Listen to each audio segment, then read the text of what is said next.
Hello everyone. देखिए, जब भी हम एक्सेल के अंदर कई बार फंक्शन ऑपरेट करते हैं तो हमें यहाँ पर एक प्रॉब्लम फेस करनी पड़ती है, जो है कि हम हर एक कंडीशन के अकॉर्डिंग अलग अलग फंक्शन यूज करते हैं। और हम नहीं चाहते हैं कि हर एक कंडीशन के अकॉर्डिंग बार बार फंक्शन को यूज किया जाए। तो उसके लिए यहाँ पर हम यूज करेंगे एक फंक्शन जिसका नाम है नेस्टेड इफ। देखिए, इफ को आप ऑलरेडी जानते हैं कि इफ का काम क्या होता है, और इफ डिफरेंट क्राइटेरिया के लिए यूज किए जाते हैं। लेकिन आज हम यहाँ पे सीखने चल रहे हैं नेस्टेड इफ। नेस्टेड इफ एक ऐसा फंक्शन है जिसके अंदर इफ को कई बार यूज किया गया है। तो ये कैसे ऑपरेट किया जाता है, चलिए हम देखते हैं। और नेस्टेड इफ के यहाँ पे फायदे भी देखते हैं। जैसे कि यहाँ पर परसेंटेज लिखा हुआ है और हम अक्सर परसेंटेज के बिहाफ पर ही डिवीजन निकाल पाते हैं। और हमसे बोला गया है कि जिस कैंडिडेट के परसेंट यहाँ पे 60 के अबव है या 60 के बराबर है, उसे यहाँ पर फर्स्ट डिवीजन से पास कर दो। और जिसके परसेंटेज यहाँ पे 40 या 45 के बराबर या उससे ज्यादा है, उसे सेकेंड डिवीजन से कर दो। ऐसे ही हमने अलग अलग कंडीशन लगा रखी है कि जिसकी परसेंटेज 33 के बराबर या उससे ज्यादा है, तो उसे थर्ड डिवीजन से पास कर दो। और जिसकी उससे भी कम है, उसे फेल कर दो। तो यानी कि इस जगह पर हम कम से कम 4 बार इफ का यूज करने वाले हैं। ठीक है। तो जैसे हम यहाँ पर इफ को मल्टीपल टाइम यूज करेंगे और एक ही रेंज के अंदर यूज करेंगे, उस टाइप के फंक्शन को हम नेस्टेड इफ के नाम से कॉल करते हैं। फंक्शन को यूज करने के लिए हम हमेशा इक्वल्स टू साइन ऑपरेट करते हैं। इक्वल्स टू का नाम लिखेंगे equals to if, bracket open. और जब आप ब्रैकेट ओपन करेंगे तो ये आपसे पूछ रहा है कि लॉजिक टेस्ट क्या है। तो लॉजिकल टेस्ट है परसेंटेज सेल एड्रेस। तो जो फर्स्ट परसेंटेज आपने निकाली है उसको आप सेलेक्ट करेंगे। एंड सेलेक्ट करने के बाद आपको यहाँ पे अपनी कंडीशन लगानी है।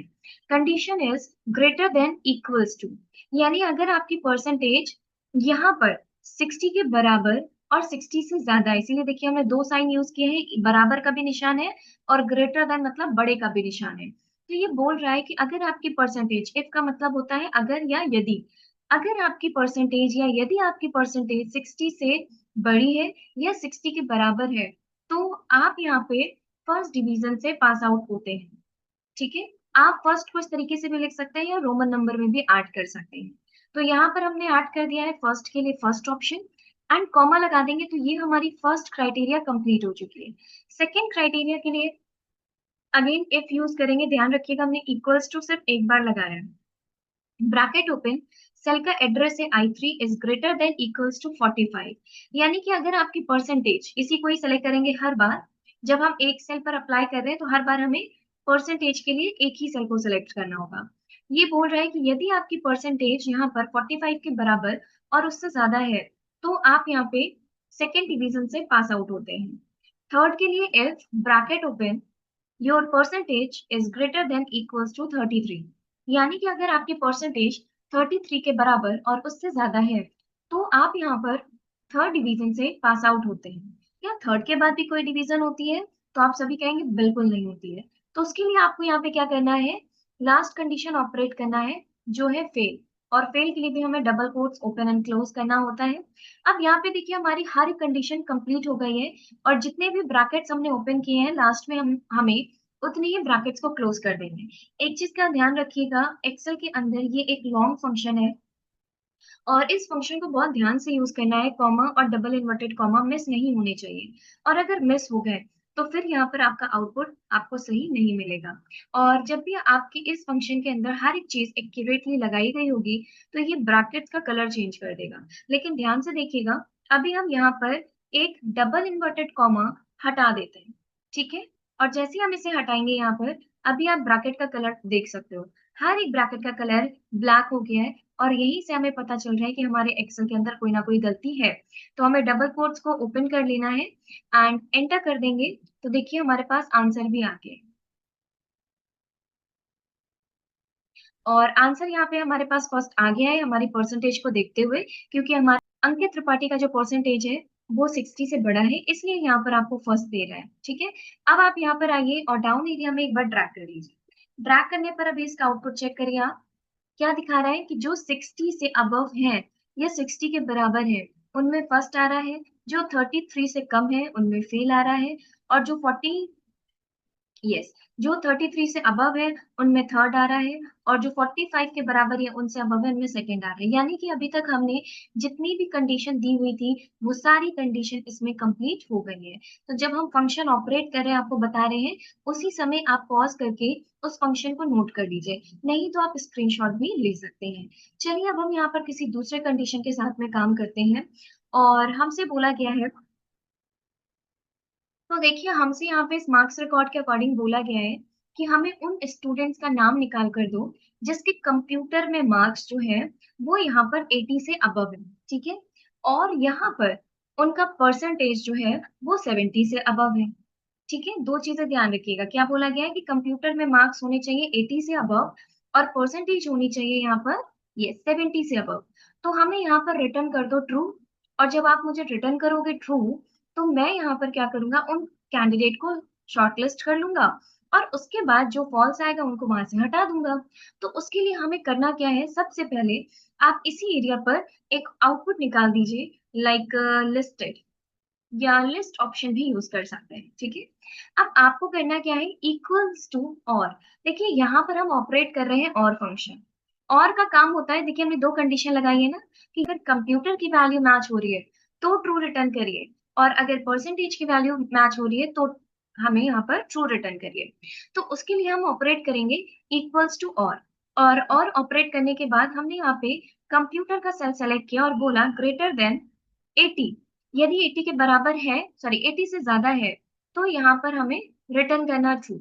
सेकेंड कंडीशन, अगर उसी कैंडिडेट की परसेंटेज यहाँ पे ग्रेटर देन 70% है तो हमें यहाँ पे रिटर्न करिए ट्रू।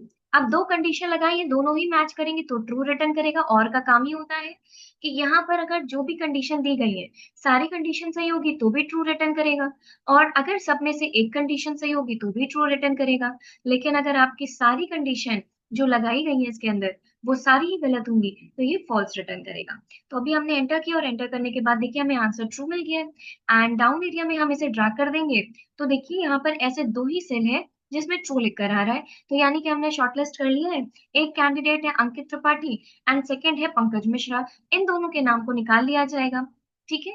लेकिन अगर आपसे ये बोला गया होता कि यहाँ पर उन्हीं कैंडिडेट का रिकॉर्ड दिखाओ जो यहाँ पर क्या है, जिनका नंबर कंप्यूटर में 80 से अबव है और साथ में परसेंटेज 70 से अबव है, यानी ये दोनों कंडीशन मैच हो तब ट्रू रिटर्न करो, अदरवाइज यहाँ पर हमें फॉल्स रिटर्न करो।